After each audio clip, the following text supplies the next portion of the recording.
Magandang araw mga kapatid. Tayo lamang ay mag-Bible verse of the day.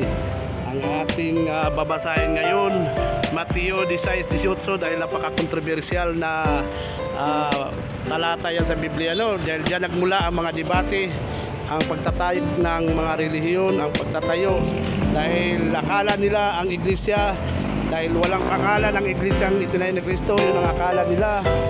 Pero nung sabihin ni Kristo yan sa Mateo 16:18, sinasabi ko naman sa iyo na ikaw ay Pedro, sa ibabaw ng batong ito itatayo ko ang aking iglesia, at ang mga pintuan ng Hades ay hindi magsipanayig laban sa kanya.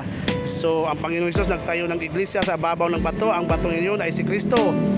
Ang sabi ng Panginoon sa Juan 12:49, ipanaliwanag niya yan, na hindi ako nagsasalita na mula sa aking sarili, kundi ang Ama na siya nagbigay sa akin ng utos kung ano ang dapat kong sabihin at kung ano ang dapat kong salitain. So malinaw, ang Panginoong Hesus na parito sa lupa dahil siya napag-utusan ng kanyang Ama, at sinabi niya, hindi ako nagsasalita na mula sa aking sarili, kundi ang Ama na siya nagbigay sa akin ng utos kung ano ang dapat kong sabihin at kung ano ang dapat kong salitain.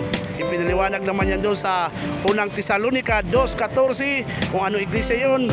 Iglesia ng Diyos na kay Kristo Jesus, kasi natayo ang iglesia sa ibabang bato, at ang batong iyon ay si Kristo. Maraming salamat sa Diyos na tayo na pagkaluban ng kaalaman upang ipabahagi din sa inyo. Sa pangalan ni Jesus,